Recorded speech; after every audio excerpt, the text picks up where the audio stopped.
नमस्कार। Chemical kinetics में हम आपको आज एक स्पेशल टॉपिक पढ़ाएंगे। रेडियो एक्टिव पदार्थों का विघटन एक प्रथम कोटि की अभिक्रिया है। इसको सिद्ध करने जा रहे हैं। Radioactive decay as a first order phenomena प्रथम कोटि की अभिक्रिया है। इसको हम आज आपको विस्तृत ढंग से पढ़ाने जा रहे हैं, किस तरह से ये प्रथम कोटि अभिक्रिया होती है। रेडियो एक्टिव जो पदार्थ होते हैं, आज हेडिंग देख लीजिए, रेडियो एक्टिव विघटन एक प्रथम कोटि अभिक्रिया है। इसको प्रूव करने जा रहे हैं। ओके, रेडियो एक्टिव नाभिक का विघटन एक प्रथम कोटि अभिक्रिया है जो रेडियो एक्टिव परमाणु की प्रारंभिक संख्या पर निर्भर करता है। वेल नोन है, प्रारंभिक मात्रा पर निर्भर करेगा रेडियो एक्टिव विघटन। ठीक है, इकाई समय में विघटित रेडियो एक्टिव पदार्थ की मात्रा रेट ऑफ डीके कहलाती है, विघटन की दर। इकाई समय में कोई रेडियो एक्टिव पदार्थ कितना विघटित हो गया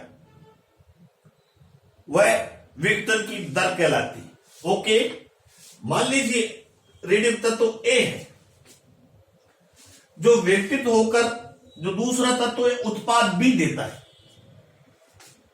एक रेडियो तत्व दूसरे रेडियो तत्व में परिवर्तित होता है। मान लीजिए ए एक रेडियो तत्व है और वो एक दूसरे तत्व पी में परिवर्तित हो जाता है, बदल जाता है। प्रारंभ में जब डी के आरंभ नहीं हुआ था, टी बराबर 0 समय पर, मान लीजिए रेडियो एक्टिव तत्वों में कितने परमाणु थे? N0 परमाणु थे। कितना? N0 परमाणु थे रेडियो एक्टिव तत्व ए के। तथा किसी क्षण अर्थात टी समय पश्चात ए के कितने परमाणु शेष रहेंगे? मान लीजिए Nt परमाणु शेष हो रहेंगे, N और T। यदि अनंत सूक्ष्म समय थोड़ा सा समय dt में डीएनटी परमाणु विघटित होते हैं, मतलब dt समय में डीएनटी मान लीजिए परमाणु विघटित होते हैं, तो विघटन की दर क्या होगी? Minus dN upon dt। ये विघटन की दर ही कहलाती है। विघटन की दर उपस्थित एंटी परमाणु के समानुपाती होती है, जो उस समय जो विघटन के बाद परमाणु बचे इकाई समय में उसके समानुपाती होती है।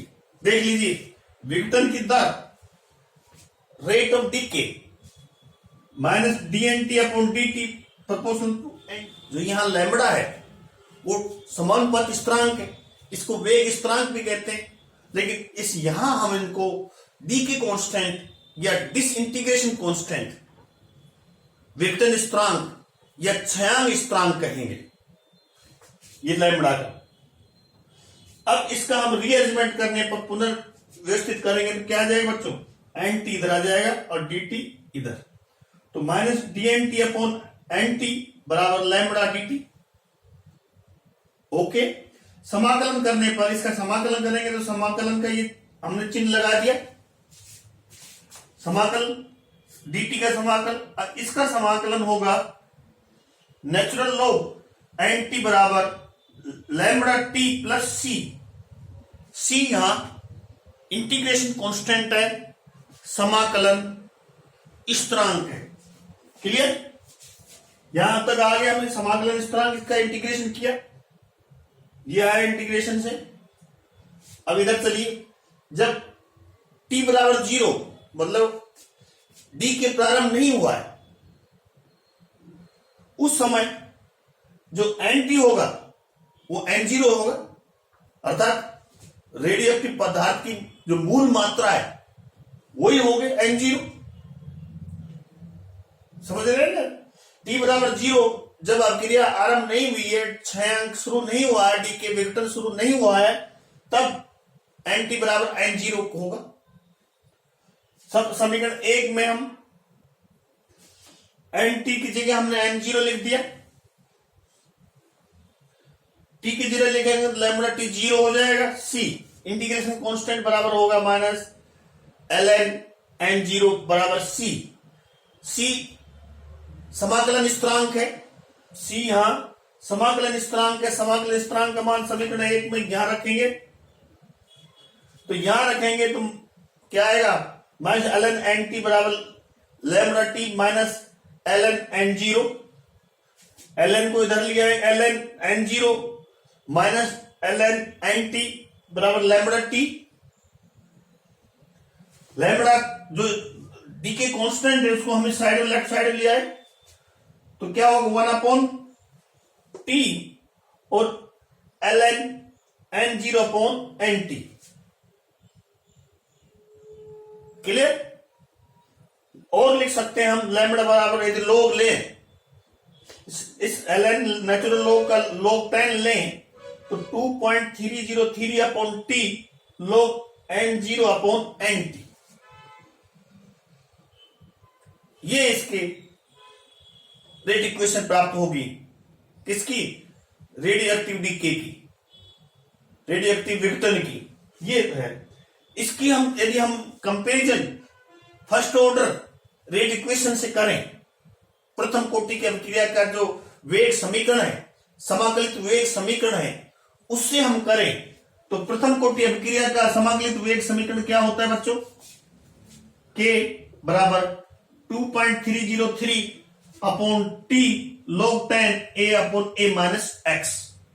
ये आप जानते हो, जो फर्स्ट ऑर्डर हमने रिएक्शन पढ़ाई तो उसमें ये आ गया समाकलित वेग समीकरण प्रथम कोटि अभिक्रिया का। k है, यहां लैम्बडा है, लैम्बडा बराबर के वेग स्थिरांक, ये डी के कांस्टेंट लिख सकते हैं। n0 रेडियो एक्टिव पदार्थ की मूल मात्रा, प्रारंभिक मात्रा, यहां a भी प्रारंभिक मात्रा है। nt यहां क्या था? विघटन के पश्चात t समय पश्चात शेष बचे रेडियो एक्टिव पदार्थ की मात्रा a-x। प्रथम कोटि में क्या लिखा जाता है? a-x। यहां हमने क्या लिखा? nt। तो nt बराबर a-x, समय t के पश्चात शेष सांद्रता है। अब इनको एक तुलना करें हम, समीकरण 2 और समीकरण 3, n0 a nt a-x, तो क्या होगा? इससे स्पष्ट है कि प्रथम कोटि अभिक्रिया एक समय 3 की भांति है, अतः रेडियो एक्टिव विघटन एक प्रथम कोटि अभिक्रिया है। इससे सिद्ध हो गया, प्रूव हो गया, क्योंकि इस समीकरण 2 और समीकरण 3 एक जैसे समीकरण है, समान समीकरण है। इससे पुष्टि होती है, इससे प्रूव होता है अब रेडियो एक्टिव विघटन प्रथम कोटि की अभिक्रिया है। साफ साफ क्लियर। ये हमेशा क्वेश्चन पूछा जाता है, ये कंपटीशन में आता है और यूनिवर्सिटी में पूछा जाता है, कॉलेज की परीक्षाओं में पूछा जाता है। अब सिद्ध कीजिए रेडियो एक्टिव विघटन प्रथम कोटि अभिक्रिया है। तो इस तरह से हम इसको आराम से सिंपली सिद्ध कर सकते हैं। Thank you very much.